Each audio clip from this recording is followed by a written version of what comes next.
প্রিয় দর্শক আসসালামু আলাইকুম। আশা করি সবাই ভালো আছেন। আজকে আপনাদের সাথে শেয়ার করতে চলেছি সাধারণ গরম মশলা এবং শাহী গরম মশলার রেসিপি। আপনারা যদি এই রেসিপিটি ফলো করে এই মশলা তৈরি করেন তাহলে সত্যিই কিন্তু একটা পারফেক্ট মশলা পেয়ে যাবেন। তো চলুন দর্শক, কথা না বাড়িয়ে আমরা এখন রেসিপিটি দেখে নেই। শুরুতেই আমি সাধারণ গরম মশলার উপকরণগুলো দেখিয়ে দিচ্ছি। এর জন্য নিয়েছি জিরা, তারপর নিয়ে নিচ্ছি ধনিয়া, তারপর নিয়ে নিচ্ছি কালো এলাচ,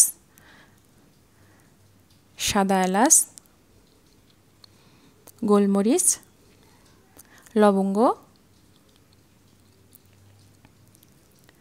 এরপর নিয়ে নিচ্ছি দারচিনি, জয়ফল নিয়ে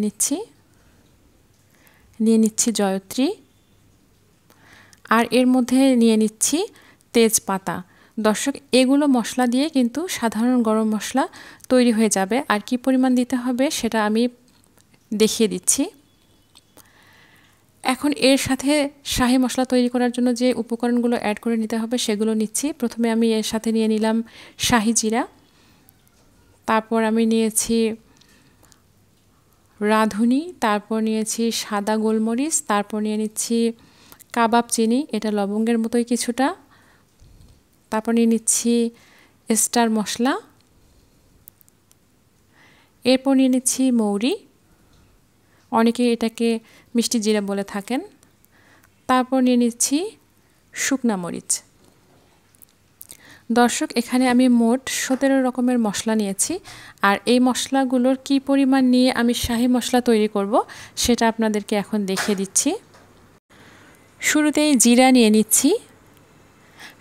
নিচ্ছি 4 টেবিল চামচ পরিমাণ। এরপর নিয়ে নিচ্ছি শাহী জিরা নিচ্ছি 3 টেবিল চামচ পরিমাণ। এরপর নিয়ে নিচ্ছি ধনিয়া এখানে নিয়ে নিচ্ছি 4 টেবিল চামচ পরিমাণ। দর্শক, পরিমাণগুলো ঠিক রেখে যদি আপনারা মশলাটা তৈরি করেন তাহলে আমি গ্যারান্টি দিয়ে বলতে পারি আপনি একটা পারফেক্ট মশলা বানাতে পেরেছেন। এরপর নিয়ে নিচ্ছি মৌরি নিয়ে নিচ্ছি 3 টেবিল চামচ পরিমাণ।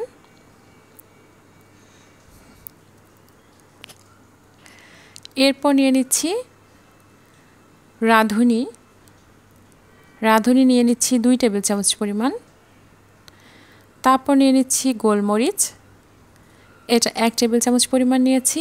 এরপর নিয়ে নিচ্ছি সাদা গোলমরিচ, এটাকে 1 টেবিল চামচ পরিমাণ নিয়েছি। নিয়ে নিচ্ছি হাফ টেবিল চামচ পরিমাণ কাবাব চিনি। সাদা এলাচ নিয়ে নিচ্ছি 1 টেবিল চামচ, এটাকে আমি এইভাবেই মেপে নিয়েছি। তারপর নিয়ে নিচ্ছি কালো এলাচ, এটা 5টা নিয়েছি। তারপর লবঙ্গ নিয়ে নিয়েছি 1 টেবিল চামচ পরিমাণ। তারপর নিয়ে নিচ্ছি জয়ফল, একটা জয়ফল এবং একটার অর্ধেকটা আধ ভাঙা করে নিয়েছি। তারপর নিয়ে নিচ্ছি জয়ত্রী, এটা 4-5টা পাপড়ি নিয়েছি। তারপর নিচ্ছি স্টার মশলা, এটাকে 3 পিস নিয়েছি, 3টা স্টার নিয়েছি। তারপর নিয়ে নিচ্ছি দারচিনি, এটা 2 ইঞ্চি পরিমাণ 10 পিস নিয়েছি। আর এটাকে হাত দিয়ে টুকরো টুকরো করে ভেঙে দিচ্ছি। দর্শক, এরপর নিয়ে নিচ্ছি শুকনা মরিচ নিয়েছি 20টার মতো। আসলে এই মরিচটাতে ঝাল কম ছিল, আর আপনারা যদি ঝালটা বেশি খেতে পছন্দ করেন এটাকে বাড়িয়েও দিতে পারেন। এরপর আমি 10 পিস ছোট সাইজের তেজপাতা নিয়েছি, আর সেটাকে কাঁচি দিয়ে টুকরো টুকরো করে কেটে দিচ্ছি। দর্শক, দেখতে পাচ্ছেন এখন কিন্তু পরিমাণ মতো সবগুলোই নেওয়া হয়ে গেছে। এখন এগুলোকে আমি নিয়ে যাচ্ছি চুলায়। এর জন্য চুলায় একটি প্যান বসিয়ে দিয়ে প্যানটাকে গরম করে নিয়েছি, আর চুলার ফ্লেমটাকে একেবারেই লো করে দিয়েছি। তারপর মশলাগুলোকে এখানে ঢেলে দিয়ে এটাকে এভাবে নেড়ে নিচ্ছি। দর্শক, শুরুতে আমি যে আপনাদেরকে 10 প্রকার মশলা দেখিয়েছি সাধারণ গরম মশলার জন্য, সেগুলোর সেই পরিমাণ ঠিক রেখেই যদি আপনারা তৈরি করেন তাহলেই সাধারণ গরম মশলা হয়ে যাবে।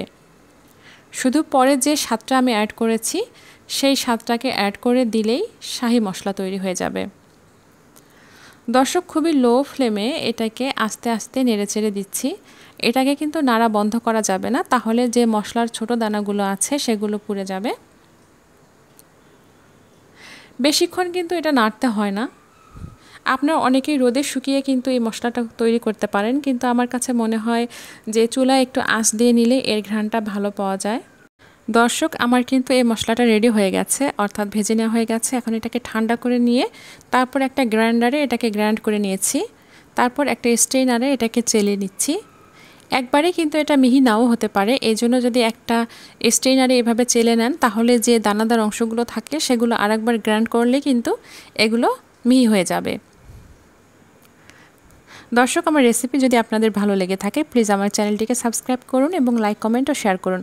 আর যারা অলরেডি সাবস্ক্রাইব করেছেন থ্যাংক ইউ সো মাচ। আর যারা ফেসবুক পেজ থেকে ভিডিওটি দেখছেন তারা আমার পেজটি ফলো দিয়ে রাখুন আমার নিয়মিত ভিডিও পেতে। দর্শক দেখুন, এগুলো আমার কিন্তু চেলে নেওয়া হয়ে গেছে। এখন আমি দেখাচ্ছি মশলাটা কত সুন্দর হয়েছে। আসলে আমি তো শুধু এখানে দেখাতেই পাচ্ছি, আর আপনারা যদি রেসিপি ফলো করে রান্না করে খান তাহলে বুঝতে পারবেন যে এই মশলাটা আপনার রান্নায় কতটা স্বাদ বাড়িয়ে দিয়েছে। দেখুন কত সুন্দর হয়েছে, একদম মিহি। দর্শক, আশা করি আমার রেসিপিটি আপনাদের ভালো লেগেছে। আবার আসবো নতুন কোনো রেসিপি নিয়ে ইনশাআল্লাহ। সুস্থ থাকুন, নিরাপদে থাকুন, আর অপেক্ষা করুন আমার পরবর্তী রেসিপির জন্য। ধন্যবাদ সবাইকে। আল্লাহ হাফেজ।